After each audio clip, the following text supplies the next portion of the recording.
Hi, everybody, and welcome back to my channel, Vedic Living. Today, we'll be continuing with the series of the zodiac signs. We have completed a couple of them already, and it's the turn for the sign Gemini. And that's what we'll be talking about today in detail, what the upcoming year's predictions look like for Gemini. And before I go forward, I do want to remind you that these predictions are sidereal Vedic degrees. So when we talk about your ascendant or your moon being in Gemini, we are not talking about the tropical zodiac, the sun sign being Gemini. Okay, that's very different. So we are talking about the Vedic sidereal degrees. And if you don't know where your sidereal lagna or your moon is placed in your chart, you can always go to my website, www.vedic-living.com, and you will find the free chart calculator there. And that should help you understand. Once you input your information, you will find what your ascendant is. I think it's labeled ASC, and then the moon, which is MO. And that will tell you where your planets are placed. And that being said, you can listen to both wherever your ascendant is. For example, if your ascendant is in Aries and your moon is in Gemini, you can listen to both. Both will resonate with you in a different way. The ascendant is what the circumstances set up around us at a certain time, a period of time.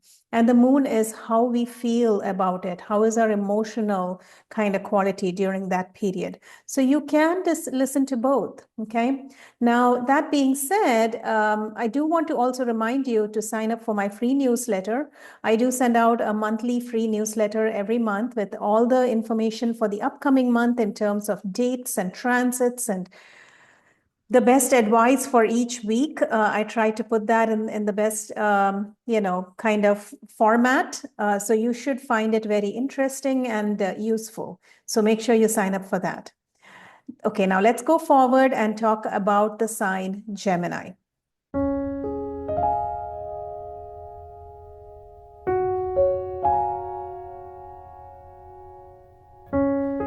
Now, if you're Gemini ascendant or Gemini moon, the upcoming year is going to be incredibly, incredibly eventful for you because Jupiter will transit into your first house, which is yourself.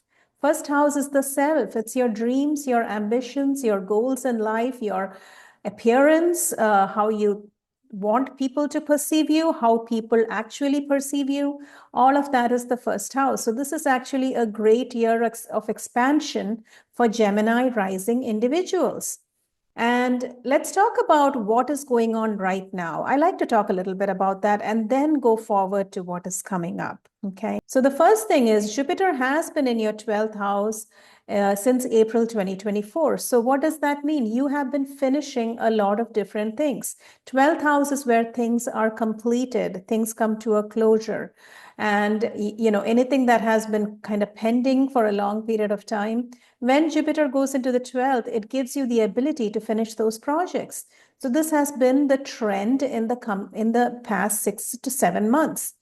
You may also have been thinking about moving because from the 12th, Jupiter does aspect your 4th house, and your spirituality has been very, very strong during the past few months because Jupiter being in the 12th house, you probably have very psychic, intuitive, gut feeling almost of various things. You might even have very premonition-based dreams, psychic experiences, spiritual experiences.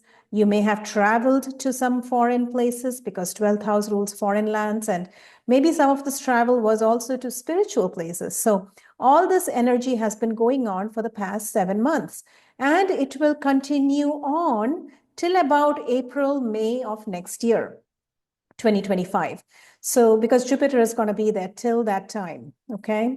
So another thing is, with Jupiter transiting your 12th house, you have been interested in learning new things, in understanding how the mind works, or how psychology works, or how spirituality works, or the philosophy of various things. And it just takes you very deep because the 12th house is your unconscious mind. And when Jupiter is transiting that sign or that house, it takes your thoughts to a very, very deep level where you're not superficial anymore. It could have also made you like your alone time a little bit more. You may not have been interacting as much with social circles and friends and such in the past few months because Jupiter in the 12th house, you feel a little aloof. And not in a bad way, though. It's just that, you feel like you want to be by yourself to explore your own thoughts and your spirituality and your psychic quality a little bit more. Because when we are with people and there's a lot of noise, it's hard to listen to those, kind of messages that come from within us. And that might have been something you've been doing. Plus, you might have been even learning astrology or yoga or meditation or things like that, because that's all to do with Jupiter in the 12th house. Okay. Now, like I said, this is going to continue on till about April, May of next year. And then what is going to happen is Jupiter is going to move on into your first house, which is yourself, which is your dreams, your ambitions, your goals. You are going to find a major expansion in the coming year, in 2025, starting about that June timeframe, for a whole year till June 2026. Because Gemini rising individuals by themselves, without thinking about, don't even think about any transits. If you have your moon or your ascendant in Gemini, I know you're a very enterprising individual. You have amazing ideas and kind of like, these inventive kind of mindset. You're always thinking about new things to do because Gemini is an air sign and it is a very creative and expressive sign. With Jupiter coming there, it magnifies that. Now you are really, really invested in things that you want to do and understand. And, you probably have, you're probably going to meet a lot of very, very influential people who could help you expand your career goals or your ideas. You may be thinking about opening a new business because Jupiter will also aspect your 7th house of business partnerships. And this is a great placement of Jupiter for relationships. Your relationship life is going to be much, much better. Your romantic life is going to be much, much better after June of 2025, because for a whole year, Jupiter is transiting your first house, aspecting your 7th house of relationships. So this is actually a very, very auspicious placement of Jupiter. Now, that being said, with Jupiter in the first house, it will aspect your 5th and 9th. Both are amazing trinal houses. Fifth house rules your creative potential. You're feeling very creative. This is why I said you might be starting a new project or starting a new business. And with it aspecting your 9th house, you probably are wanting to teach or coach or speak or even write. It's a time for writing and publishing a book or expressing yourself through the written word or even speaking. So all of this is going to happen thanks to Jupiter being in Gemini for you. The only thing is about that end of 2025, October to December, for about 2 months, Jupiter is going to quickly go into Cancer and come back into Gemini.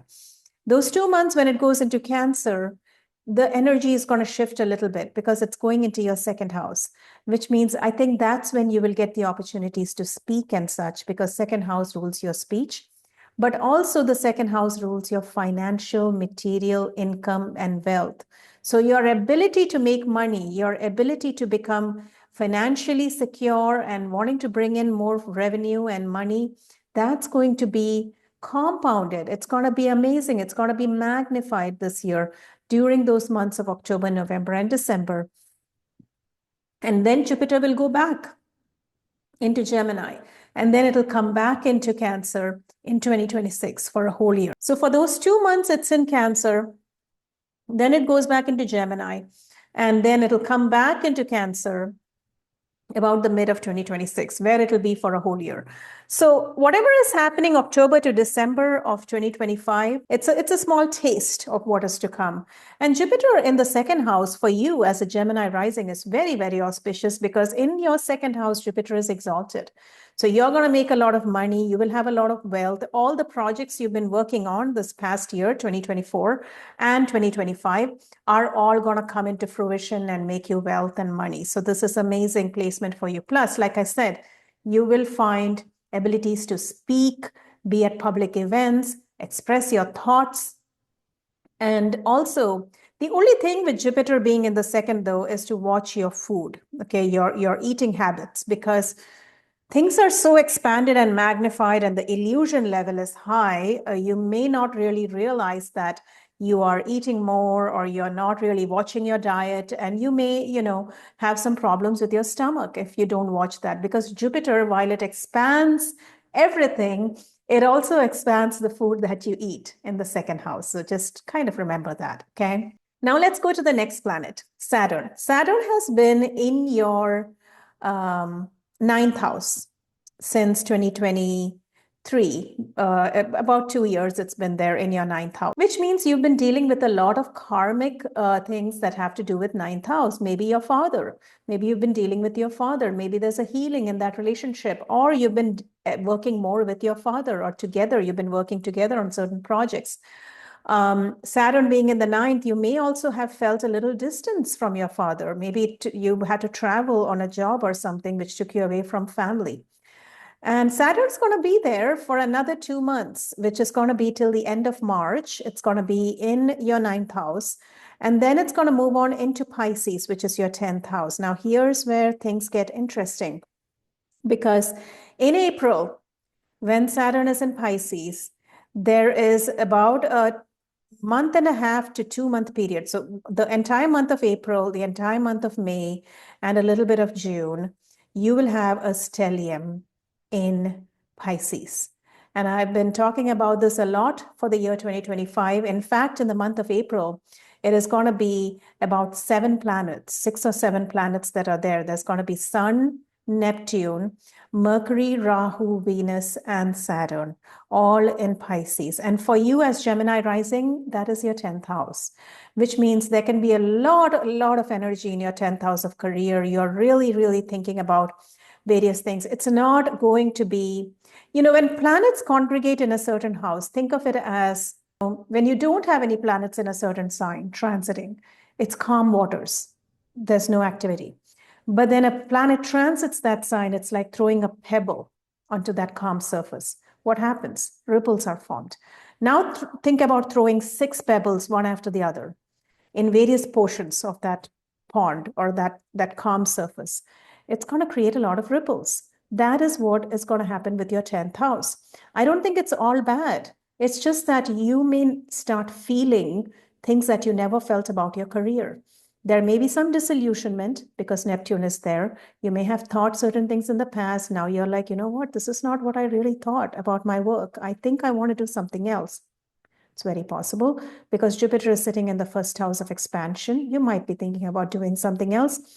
Another thing is, with Neptune being there, you have to be careful with your coworkers or your managers at work, because the 10th house is your boss, right? It's a person that you report to. And with Neptune being there, there's something that's a little bit of an illusion about them that has not been exposed to you, which could come out in that April-May timeframe. So you have to be very careful what you're telling them, how you're talking to them, and things like that. Another thing is, with Saturn being there in the 10th house, your responsibilities are increasing. Saturn, Rahu together, you are feeling that your plate is full. There's so much work to do. You're really, really taking on a lot. You might even be getting recognized for the work you're doing because exalted Venus and Rahu are also there in the mix. So it's not that it's like empty work. You are doing all the work. There's a lot of responsibilities. You're feeling stressed out with Rahu there. But with Venus being there, you might be getting recognized too. So it doesn't, really mean that you're not happy, but it's just that there's so much energy there, which could take you away from home. Why? Because when all of these planets are in Pisces, Ketu is sitting all by its lone self in your 4th house of home. So a lot of ripples on the career end, and Ketu, which is a vacuum in the home. So you're probably working a lot. So this is a time for you to really focus on your health, because remember, during this time, when all these planets are in the 10th house, debilitated Mars is sitting in your 2nd house. 2nd house is the food that you eat and your routine. It can affect your routine and things like that. So just remember, with all of these planets being there and Mars being debilitated, you may feel a little frustrated about things which you're not really able to express very constructively to the people involved. So watch your stress levels during this time. It is a great time to explore and find new opportunities and take on more work and be recognized for your work. And like I said, Jupiter and Cancer, October to December will probably bring you the money for all the work you did. But April, May, June, you have to be careful because debilitated Mars is sitting in the second house. So it might be that you're feeling a little frustrated about all this stuff. And you're also not able to spend time with family. So make your work-life balance a major priority for yourself, April, May, and June. Okay? Because there will be so much activity on the work end. You may just not realize how much you're spending on it. And that could make you more stressed out. Your eating habits can suffer, your health can suffer. You may feel a little frustrated. And it's not a long time that this transit happens. It's probably a couple of months. But I do think that Jupiter, being in your 12th house during this transit, Jupiter will be in your 12th house, April and May, until it goes into your first house. When Jupiter goes into your first house, you're fine because first house, Jupiter always protects you. It's like a divine grace over you. But April and May, I want you to be careful because you're going to be very, very stressed out with all of this work that you have. But you will get the outcome and the good kind of result of all this work in the end of the year. Okay, but I want you to make sure you prioritize your work-life balance, your health and things like that while this crazy period is going on and make the best of it. Okay, good. So that's what I wanted to tell you about all the stellium that's happening in your 10th house. Now, the other major thing is the nodes. The nodes are going to shift in June. Okay, so after the craziness of April and May, in June, Rahu breaks off from that group of planets and goes off into Aquarius, which is your 9th house. And Ketu goes into your 3rd house, which is good because for the past year and a half, Ketu being in your 4th house, you have been feeling a little bit restricted at home. You've not been feeling very happy with your home front. You probably wanted to change things about your home that you were not able to. You're not feeling very good about it.